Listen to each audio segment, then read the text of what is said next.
Good evening. Tonight, the Office of Management and Budget from the Trump administration wants to cut NASA's science budget by 50% in 2026. What do they have against those guys anyway? Someone finally figured out that thousands of constellations could be a collision hazard. Go figure. VAST is collaborating with CASIS on ISS research access, assuming, of course, there will be any funded research left to do. And if not only that, the moment of the day, someone discovered that heat shields might be the key factor to reusable spacecraft success. This and more coming up. From the news desk at the Center for Space Commerce and Finance, my name is Thomas Andrew Olson, and this is The Unknown Quantity.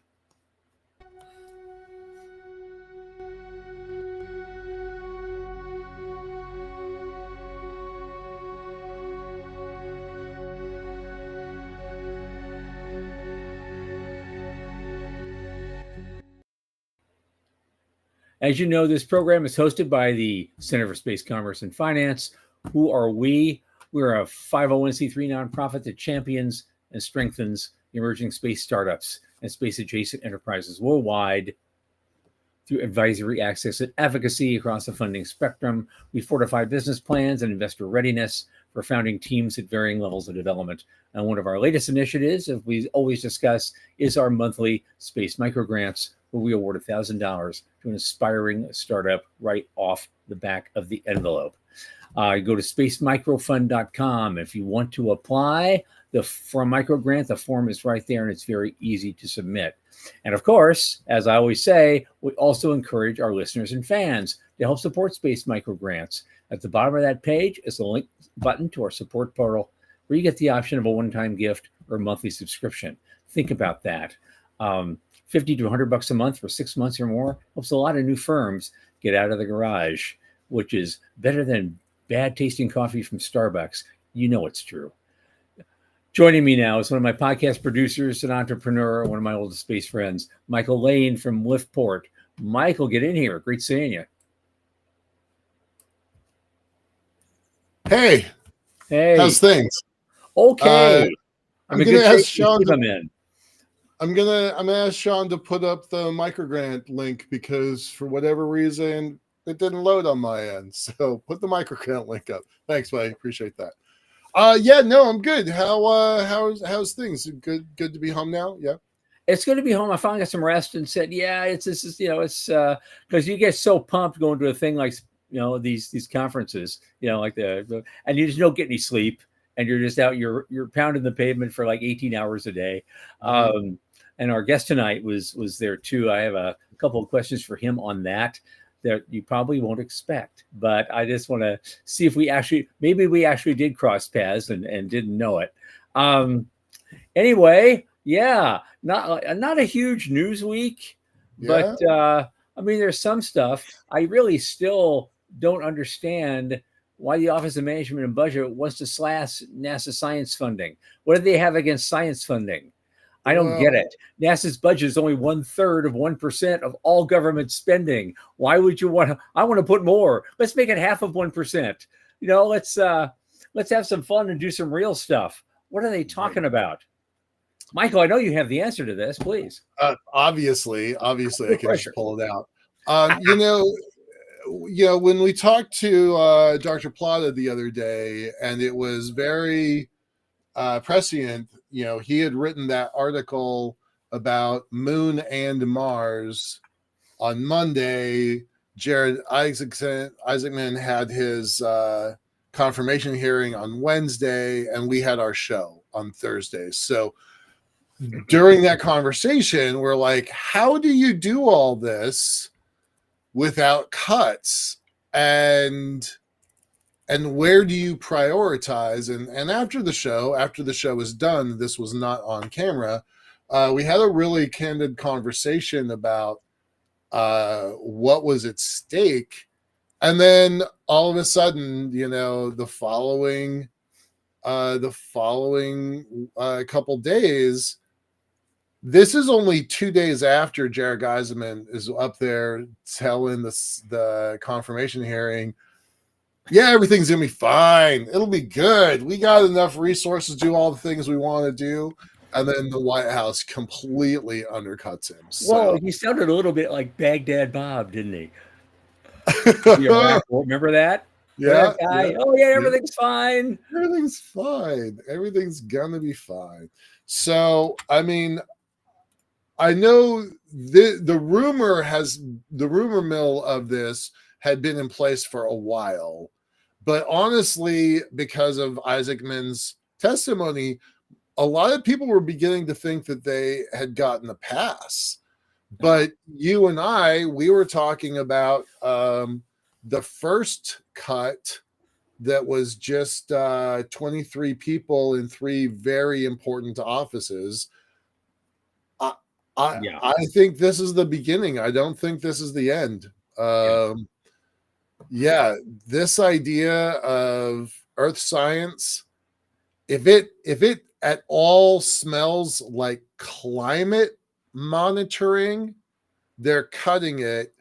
If it smells like weather monitoring, they're keeping it. So Well, that's that's an what they're interesting using. observation. I kind of had the same hypothesis myself. Mhm. I just didn't want to know if I dare to actually say it out loud. But it's yeah, you're. I think you have a point. It's you're anything that sounds like it's politically charged at all Mhm. in the face of what the current administration thinks on these things, and they're going to defund it. Um, it seems to me if you're going to have a space program under a government agency, first you want it to go somewhere. So we're working on that one, Mhm. but you also want to do some ass kicking science while you're at it in ways that other folks can't. And Right. That's a soft why power you would cut initiative a that budget for that. I could see if they want to cut something that smacks of climate change uh, narrative. Okay, that's your choice. Just like we got out of the Paris Accords again. Okay, but keep the budget and put something else in there that will still do something interesting and serve people. Don't just cut the budget and cut this back and then there's nothing. It makes right. no sense to me at all. Well, there's talk about some of our big telescopes being at risk. That's insane. Mars sample return, absolutely on the chopping block. Honestly, that one does not surprise me. And we reported on Wednesday last week or Thursday last week with the Department of Defense. If a project is 15% over time or 15% over budget, it was eligible to be cut. Name a program at NASA that's not 15% over budget or 15% over time. I couldn't do it. Cough. Yeah. Yeah. Right. Yeah. So if the DoD is the metric that they're holding NASA, we're not saying that that's what's happening. I'm just trying to do an apples to oranges comparison. But if 15% is the metric, you could cut almost all of NASA that way. So yeah, it's a little spooky. It's a little spooky watching this from the sidelines. My LinkedIn feed is awash in tears. People last day here, last day there, open to work. I'll tell you, Yeah. I get that a lot. I hate to be gruesome about this and ghoulish about this, but if you are a small startup, this is the time to start picking up first-rate talent. There's a lot of really smart people on the market right now. So I am making my wish list. I'm just saying. Okay. All right. Not trying to be, ghoulish, but there's definitely an opportunity. Okay. Yeah. All right. The next thing I found, there's a report in Space Daily today that there's all of a sudden there's a big urgency popped up in the orbital safety market. And there's now finally a concern that, hey, maybe when we're watching all of these constellations of satellites, we're putting thousands of them up there, the collision risk might actually be real.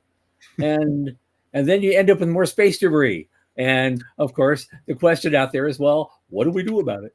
You know, I mean, it's People have been it's just talking about it's the a week of CisLunar effect. irony, you know, in the news this week so far. It's Yeah, amazing. I don't even, I'm not even sure what to say about it. It's yeah. There's I wouldn't say there's anything new. What I'm just surprised at is that somebody decided to write another article about it. yeah. Uh, Maybe it's a slow news week for them too. They just have to come up with something, you right. know. They have deadlines and quotas.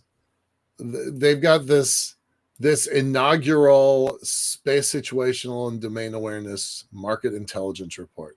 I mean, honestly, this feels like a puff piece. It's Yeah. not like we haven't known this was a thing yet, but here's a report. Please buy it. Please support our channel. Sorry, that was a little bit of sarcasm in there. But yeah, if you want somebody interesting to follow on your channels, Maura Baja just won the MacArthur, one of 23 people last year that won the MacArthur Award for orbital debris. Pretty interesting cat to follow. He has a lot to say about it. By the way, he's actually kind of down on the Kessler syndrome. He's like, yeah, it's kind of there's problems. We do have to address the problems, but the runaway problem is statistically unlikely. So that's his claim. Okay. But it is interesting. All right, what else we got? What else is out there? Okay, what else is out there? Well, VAST is going to collaborate with CASIS on ISS research access, which is kind of interesting. At the symposium last week, VAST put out their model Haven 1 for everybody to look at. It's just a model. It's not something they're going to launch, but it's a mock-up of what they're actually building for real. Everybody was walking through that thing. I did. I waited. I went up and looked at it. Yeah, it did look damn cool on the inside, even though it's all phony stuff. This is a mock-up of what it's going to really look like. Couple people standing in the cupola. That's a photo op if you ever saw one, right? Yeah, it is. It's not very big, and in real human terms, I mean, it's not as big as Skylab was certainly back in the day. But you link 8 of those together. And that T formation that they do, that's Haven. That's Haven 2. You have something to work with and build on. It's good stuff. So they've got a good development path, I think. I'm a fan of VAST. I genuinely, truly am. I don't have a lot of good things to say about CASIS. Yeah, I love the International Space Station. So, like, I'm kind of it's almost a shit sandwich, right? So it almost makes you think like, well, how is CASIS useful? Is CASIS actually serving a function, maybe its only function, in finding a place for VAST to work at ISS? And it wouldn't be useful otherwise. I don't know. So, talk to our guest on, I think it's Thursday. We're having Laura Forsick on the show. She was a CASIS person, and she has lots of good things to say about CASIS. Okay. Well, I'm happy to hear them. I've had nothing but frustration trying to work with those guys over the years. So please enlighten me. It was Laura who personally cut our we had some proposals. Justin Kugler tried to get us onto the space station, and we submitted 6 different proposals to build carbon nanotubes and tethered deployments and exposure facilities. I mean, some stuff was risky, but some stuff was super safe. And CASIS has a bias towards biotech. And so none of our material science experiments ever got through the gate there. So I am a little surprised. Maybe there's been a change at CASIS. I don't know. Yeah. They've dropped off my radar a long time ago because I've been so frustrated. Right. they were a huge gatekeeper, and that gate was very tightly closed. It was, And yeah. then for a while there, I mean, it could be as long as 10 years ago, they were having some serious budget problems and weren't doing anything. I didn't know about that part. Yeah, but that was a long time ago, so maybe they fixed that. I don't know. I don't know where they're getting their funding from anymore. Yeah. If I was in charge of the $420 million budget cuts, Cases would get the axe. Honestly, truly, that would be a no-brainer for me. Yeah. But then I'd want to replace it with something that was actually useful to the industry. Well, that's what we all want in this stuff. Yeah. No matter what side of the aisle we're on, if we're going to make all these tremendous cuts, right? We want to what we have left. And what we might put in to replace things that weren't working are things that are useful. Yes. To the people paying for them. Let's talk about useful heat shields. Okay. This is kind of funny. Did you know that heat shields are actually a crucial enabler of reusable spacecraft? Did that ever occur to you? It's another one of these things where, yeah, of course. I mean, every time I see, they try to launch a Starship, there's this big, kind of heat shield thing on it. And, it's got to work. And, they spend a lot of work working on it. So someday, maybe with the next Starship launch, I'll actually see it work. Yeah. So we can make sure it works. You know what? Dr. Autry, one of our first guests, a longtime friend of both Tom's and I, who may get confirmed as the chief financial officer of NASA. He has been pounding this drum for years about we can't have a one-way space economy. And right now, everything goes up and nothing comes down. And until you get the reverse, it's not a space economy. So, yeah, I'm a big fan. Hope that this goes off. I love. Here's the thing that makes this news is there's a new study out. Mm-hmm. A market outlook, right? That I think is interesting. I don't think this as an idea is interesting, but a market outlook, that's interesting. Sure it is. Absolutely. Yeah. So basically for the news today is essentially, gravity still exists and water is wet, and we're gonna move along, I guess. Water is wet. Yeah. Water is wet. Film at 11.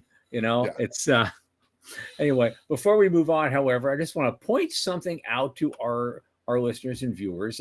If you're viewing this thing tonight, in the upper right corner of the screen, you might see a little code right there that you can click on with your phone, and it'll take you right to our donation area where you can help us out and help us with our micro grants and our program support and a lot of other great things that we do. And and we don't have a lot of applicants yet for the April micro grant, so get in there, and there's $1,000 waiting for somebody. $1,000. It's not a very hard application, y'all. So nope, it's ridiculously easy. Yeah. Trust me. There's some people I know who have no business doing this, but they did it anyway. So that's how easy the application is. How will you use the money, right? Yep. That's how will you use the money? And and please make it be something useful. Yeah.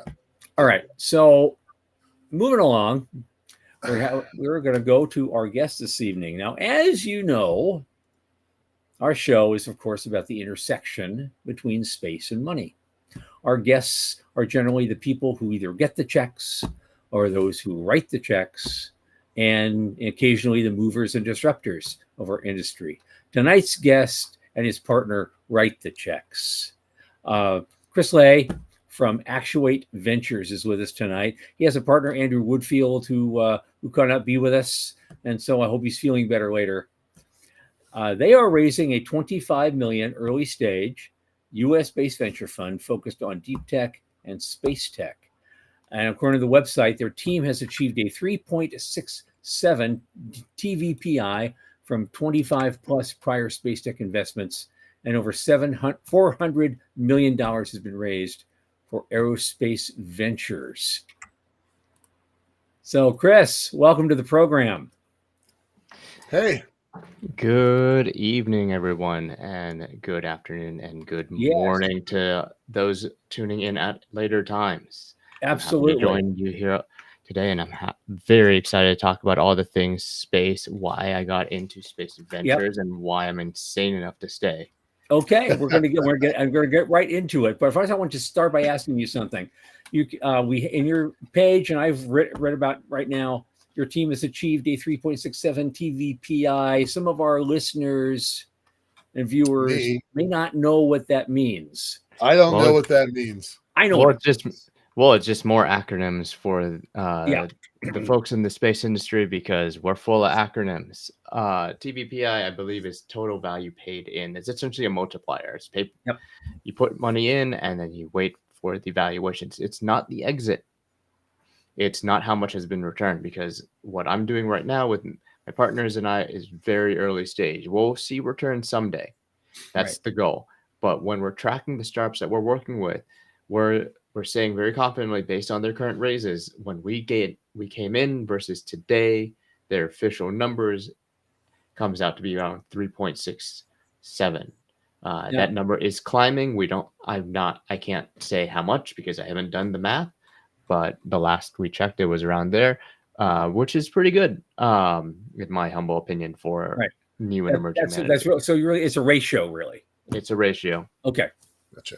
Okay, good. And now our viewers know something they didn't know 2 minutes ago.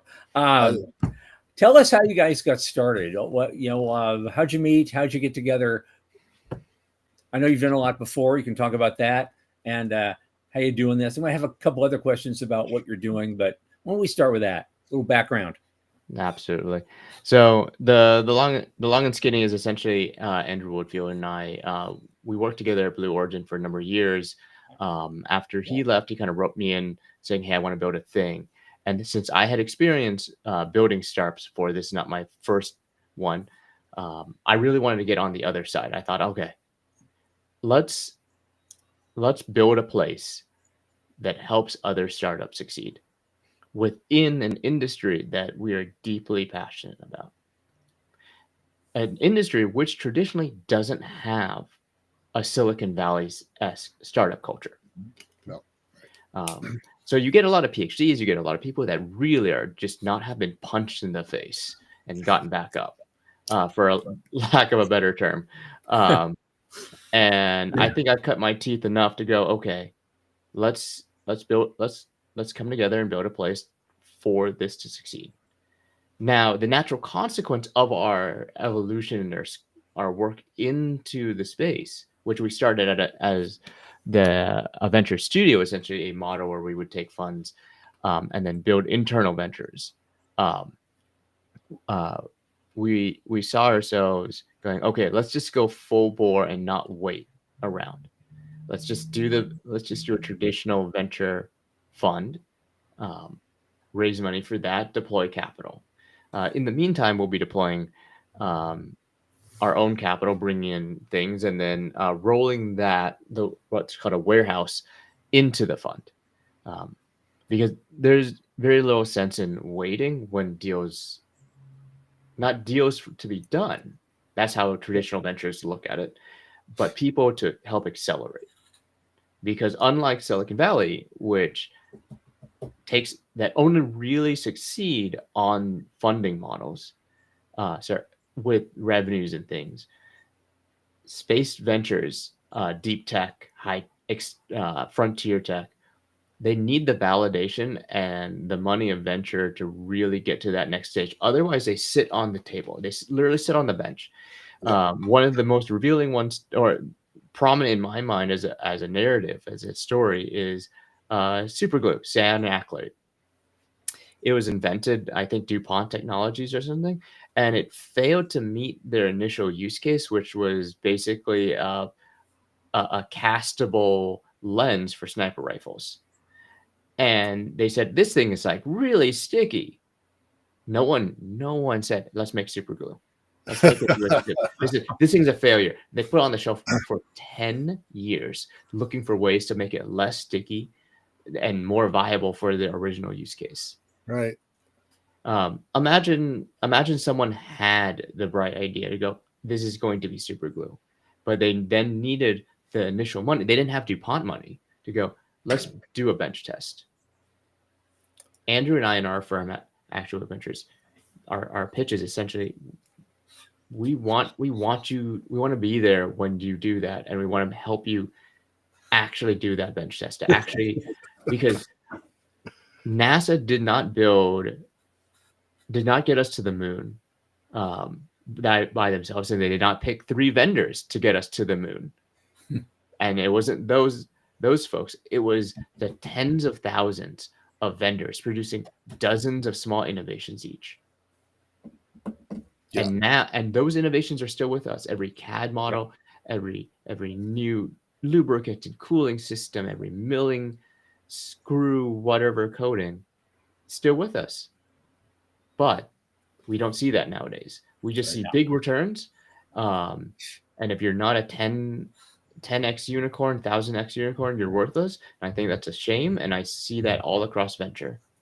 So we're trying to change that. Okay. Interestingly, you mentioned the word ecosystem a lot on your webpage and your materials.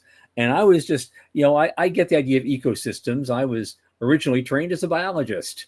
I understand what I was like going for a master's in environmental science. So I kind of have an idea what ecosystems look like.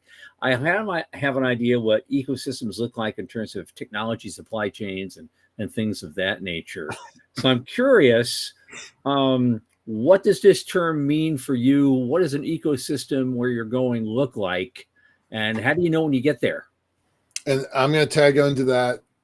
Is it geographically located the way Silicon Valley is an ecosystem? Good tag. Yeah.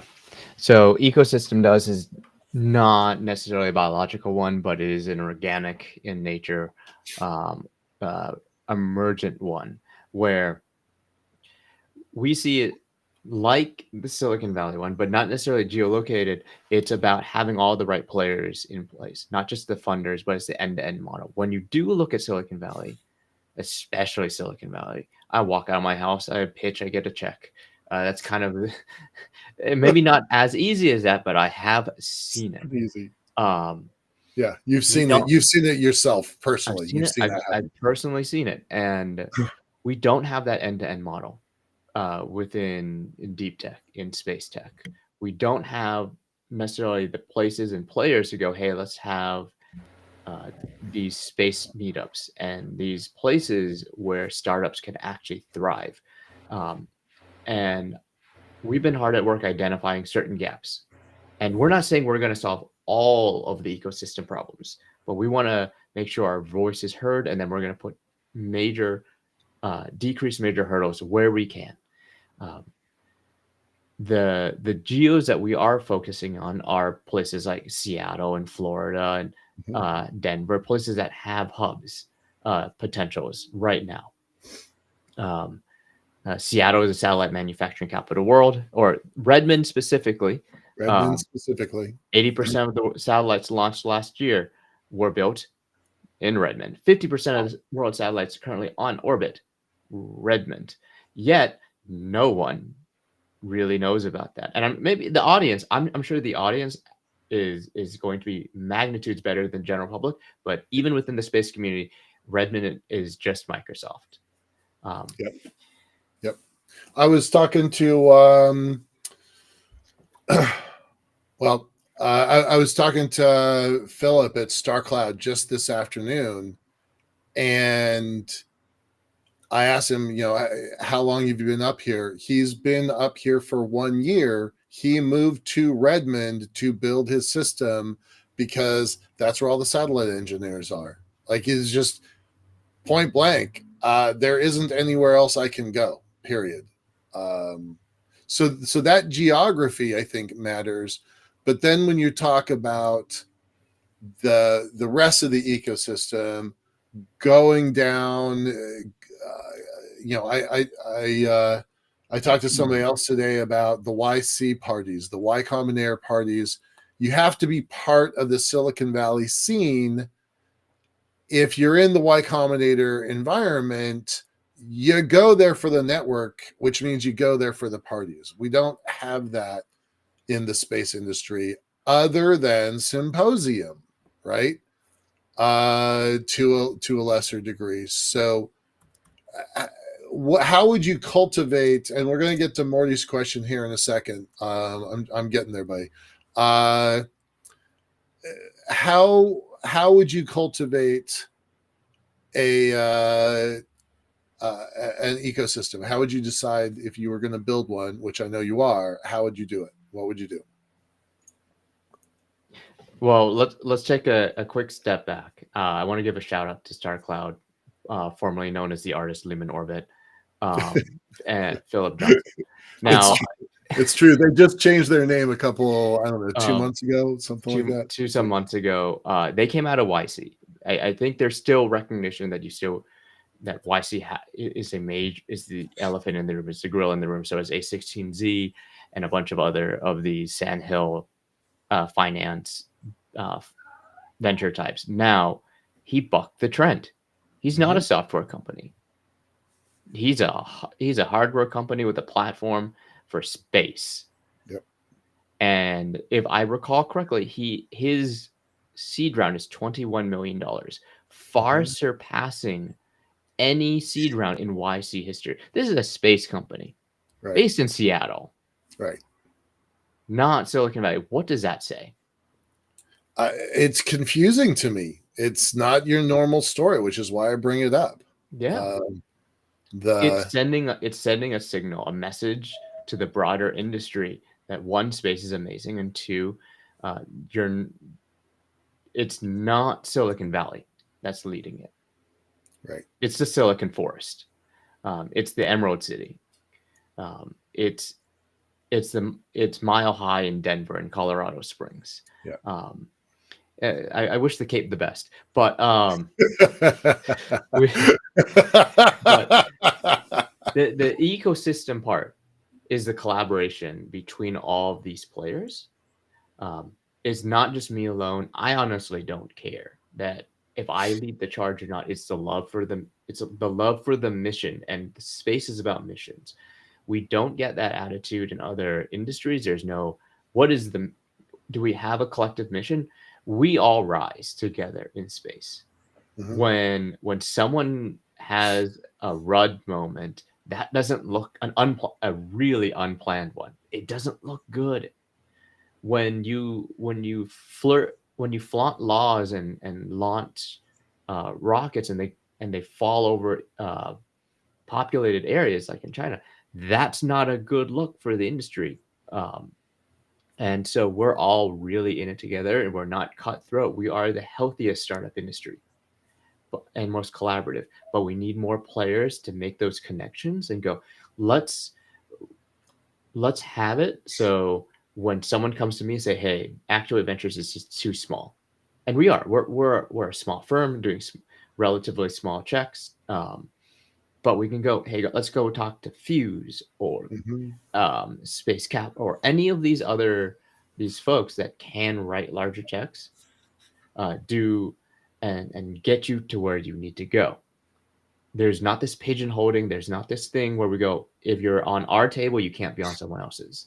Right. Or I won't make you the introduction because I want you, and I'm going to be some petty, jealous, significant other that couldn't get the date. I was like, no, like, look, go for it. And part of that ecosystem, I'm behind the scenes. We're planning all the seats, and we're talking to plenty of other people. There are folks in Portland.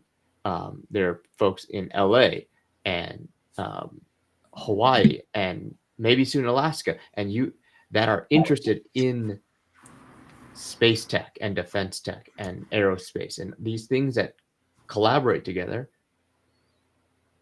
And we're trying to form all of that connection in this weird West Coast triangle. But eventually we'll interconnect everything.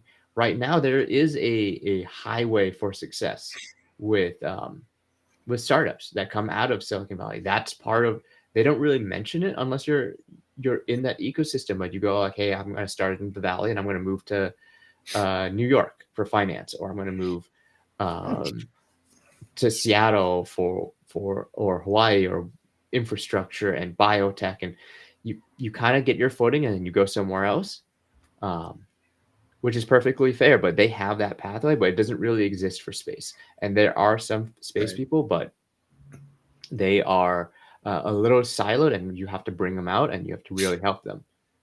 But it is growing. The market economy for space technologies is set to grow. In my estimate, reading reports, to go from about $1 trillion today to $6 trillion in the next decade. Beautiful. Yeah, that sounds right. That sounds right. Well, what do you? Sorry, I'm. It's not really the first day of spring, but it's the first day I had my windows open, and I'm definitely getting hit by pollen all of a sudden in the last like 5 minutes.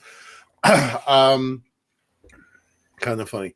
Talk a little bit about the investors that you're looking for, because ultimately they're the ones that write you the checks, so you can write the portfolio companies. And then talk a little bit about the kinds of investments that you want to make and to what kind of organizations. So we in the venture community, we throw OPM around often, other people's money. Other people's money. And it sounds like, oh, you don't have your own. Well, look, the reality is no VC has their own money. I mean, unless they've exited like 4 or 5 times and have their own war chest, but they didn't start with their own money. Most of billionaire cavalry accepted. Yes. Right. And there are a couple of those I have met with their own personal funds. It's like, oh, how big is your fund? It's about $1 billion. Oh, okay. And where did that come from? One LP. Oh, excuse me? One LP? Oh yeah, no, he started it. It's like, oh, okay. Oh, he has 30 billion. Okay, what's a no. What's a billion among friends? Yeah. What's a billion among friends? So you raise money as new and emerging managers from generally high net worth individuals, angels, family and friends, which we try to steer them away for, because it's just not the type of opportunity that makes sense. Personally, you don't want to look someone in the eye during Thanksgiving and Christmas and go like, hey, you might not live to see your investment come back to you, but we're still taking good care of it.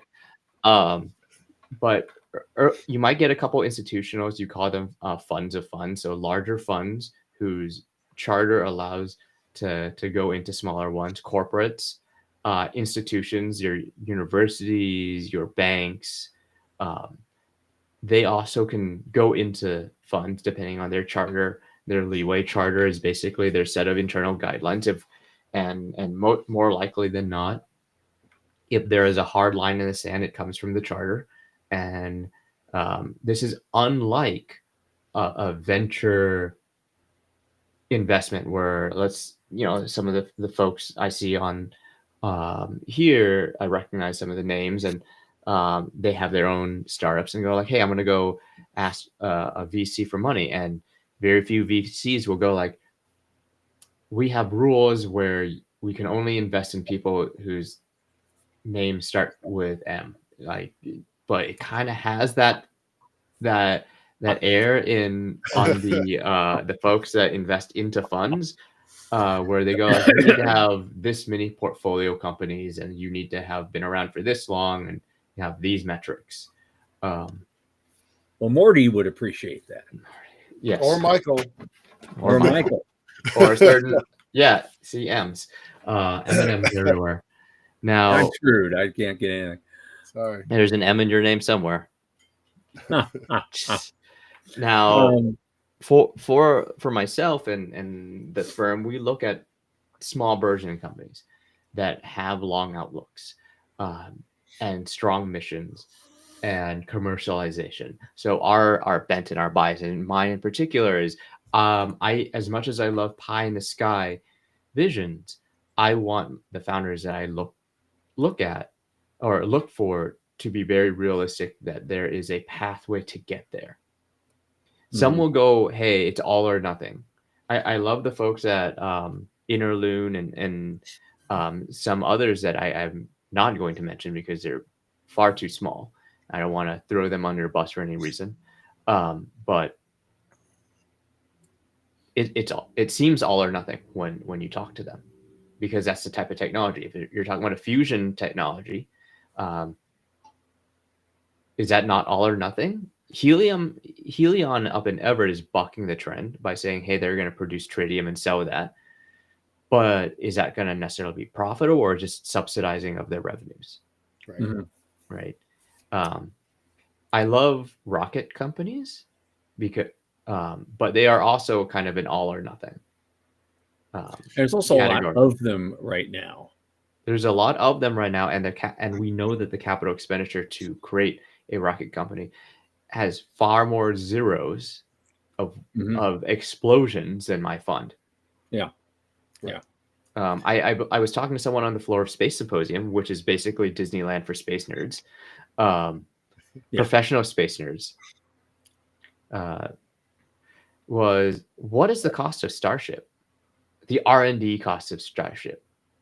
And someone had a fairly detailed estimate that it was around $4 billion.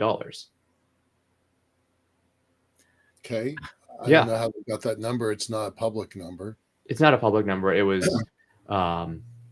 but the assessment just basically said like, hey, we know the cost of how much does a launch cost? How much did they spend in R&D? And some other previously known numbers, and they're like, hey, this is probably the cost of the raw R&D that has gone into it so far, not including any of the previous overlapping R&D that went into Falcon. Now you go, where are most companies going to get that level of cash to do that kind of thing? And SpaceX has the benefit of Starship is not their first successful rocket. Right. So they have that, more than several $1 billion that have propped that up. So if you're starting fresh, you got to find several war chests to help you out. Right. Rockets are not my game. Right. No. Now I want to throw something in real quick, because you said you on your first fund you're going to raise $25 million. Are you structuring yourself like other investment companies, like say Starbridge Capital or Space Fund, where you start out with 25 mil, and then there's a couple years from now there's a fund 2 that's 100 mil, and maybe 5 years after that there's a fund 3 with 500 mil? Is that how you structure your future growth, like these other guys do, or do you have a different plan? I don't think in my investigation, I don't see a reason to buck that. There's innovations to be had in other areas, but this is not one of them. You normally go up to your range, you start raising, you get to 70 in the culture, you hit around the 75% mark, you silently start fund 2 or the next fund, and you keep doing that, and they're always going to be multipliers of the previous one. Yep. If people in the startup community listening, wondering how venture funds make their money, there are 2 ways. You get a small fee every year from the fund, and you wait on returns of companies that exit. And it's typically called a 2 and 20, a 2% fee and 20% carry. So if a fund puts in, 10 million in startups and it returns 100, 20% of the proceeds go back to the venture fund, but that can take a long time. 10 years or more. 10 plus years, not including legal things of distribution, all the nitty annoying admin, but your funds will not be running in serial, they will be running in parallel. Now, it doesn't exclude us from running other funds in parallel. Andrew and I have talked about theorizing other market avenues for doing internationalized versions of the same fund, basically like a 1A or 1B. This way they have the same internal structure, but different set of legal parameters. Now, there's still growth to be had in all of these sectors, and then there are things that you can do for enhancing the deal flow into a fund, making an existing fund more lucrative. It doesn't mean that, hey, suddenly I have the entirety of the fund and I'm going to be deploying. It will take a while to find and validate the companies and then churn and actually distribute, all while still raising and closing. So closing is the process of you getting money into the fund, and then you essentially say, hey, we're going to start calling on this percentage of the closed capital. So some funds never make it to their initial target. Some exceed. We hope to exceed, but there's still no guarantee. So in the meantime, every tranche of within it, we are looking to close and then start deploying from that tranche. Okay. So you're still raising at this point, and you're not investing yet, I take it. Always raising. Yeah. There's not really a point in which I know many funds aren't, because they get to that margin or that percentage, and then they start another fund. Right. Sometimes they hold off. But I'm just asking, are you investing yet? Are you investing right now? Not from the fund. No, we're not deploying from the not deploying from the fund. Okay. I think Michael alluded to this in a previous question. When you decide it's time to start putting the money out there and putting money into portfolio companies, are there any specific things you're looking for, or are you just kind of open to all sorts of things? Is there a sector or a technology, or anything you're looking for? Yeah. So we're looking for a couple of things, and they're not always they have overlap. For instance, we're looking at a company that's specifically in software only, and they're looking at risk management. They're essentially just going like, hey, we want to be the bank of the future. But to do that, our first step is we're going to create an underwriting process, and we're going to work with insurance companies. That's an amazing first step. And then the founder did come from an insurance background and law background. So they're currently going through it and then figuring that out. But to me, it's an entire software play. It's a known path. It's good. It's part of the space industry. There are other companies. There are other companies that work in the field and sector, which help promote the sector overall. So companies that are providing new tooling and lubricants. These are smaller players with faster exits. I love them, and I completely recognize that the outgrowth from them is relatively limited. They're not going to be the 10xers. They can't become unicorns because they can't become unicorns. Now that definitely bucks the trend, and that goes against the grain of the larcenist Silicon Valley model. Right. But the thing is, to use baseball analogies, look, I'm looking for base hitters. Grand slams are great, but Ichiro still made it into the Hall of Fame overwhelmingly, and he's the base champ hit king, right? To an earlier point, money. There are amazing people out there, amazing talents, world class talents out there that just need a little push, and trying to get that pipeline set up to understand where they want to be. What I'm looking for are mostly at the very earliest stages, planting the seeds for conversation. Some of these founders are not yet founders. They are technologists that have a new patent, or they just got out of their postdoc. They don't have yet a company. So I can't say I'm looking for anything yet because they don't have anything yet. Let's build it together. Let's figure out what your product is, your solution. One individual I talked to, he's on his second startup, but his original startup was based on his postdoc work. And now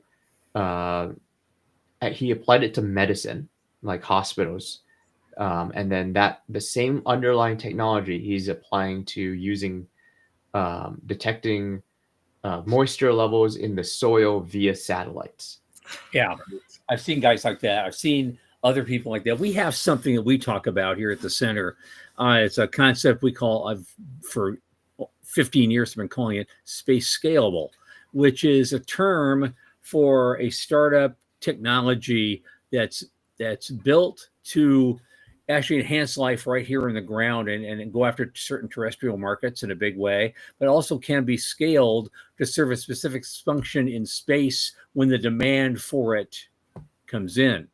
And so when we run our business pitch events, for example, sometimes we will accept someone from a nanotech firm or a biotech startup or an agritech startup. They win a lot. And they win. They win. God, there was a guy who won one of our events who had he got a specific species of fly larva to eat, gobble up human waste and turn it into food for a specific species of fish.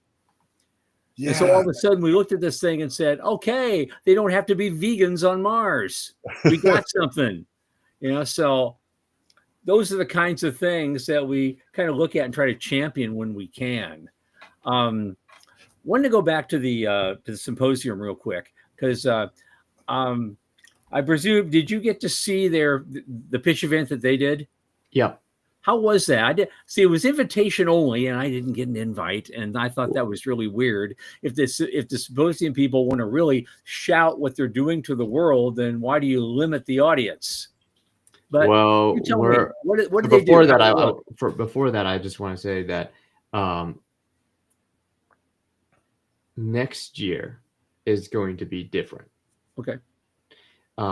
We're already in talks with Space Foundation for Symposium to do a startup house, to do maybe a little bit YC. I'm already planting the seeds with. Today is my first day back, mentally back in the seat. And I have been sending messages and emails nonstop to people who go, what do we want to do next year? Let's talk. And Symposium is for it. Just reminding you, Tom, you may not know this. Tom pioneered the business plan competitions in the space industry. And even though the center is only a relatively small nonprofit, it's given out $400,000 worth of prizes. So maybe that should be a part of the conversation. We should maybe have that conversation offline. I just want to let you know that. Definitely want to make sure our audience knows that. Yeah, let's make it absolutely a gangbuster next year. Right, because we have in the last 15 years introduced over 90 companies to the world and managed to help fund 27 of them so far. We can't let Starburst have all of the fun in that pitch competition. That's right. Thank you. I'm happy to have that conversation. Yeah. But to that, the startups were fantastic. Philip was there. Orbital Outpost Negger was there. Let's see. There was one that really struck me, or there are two that struck me. One was very future facing. One that combines space tech and deep tech in phenomenal ways. And just to clarify definitions, I just want to make sure that people understand that deep tech is, to me, out of the lab and into commercialization. Okay. But it's hardware based, right? At the end of the day, it doesn't have to be hardware based. AI, true advanced AI, algorithms that do all sorts of things that we don't think about today. But most of it is hardware, just as part of the culture around it. Atoms, not bits. Atoms, not bits. Keep that phrase in your mind because we're gonna be saying that for the next, hopefully, a few decades again. And that's more expensive for everybody who doesn't know. It's more expensive. Way more expensive. So one was precursor. They claimed that they could detect earthquakes. in advance, down to the hour, Hmm. like by days and weeks. Wow. There's a Monty Python joke in there somewhere, but we're going to move on from that. What I haven't done any due diligence. I haven't looked at any of their materials, but if that is true, that's stupendous. Right. Yeah.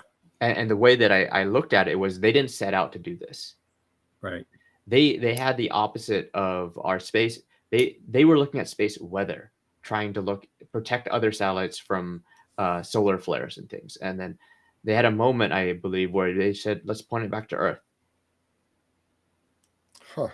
Yeah. And they detected something with the EMF or the magnetic field shift with something on underground, and say, hey, look, we got something. And can you just imagine the potential? Yeah. That's crazy.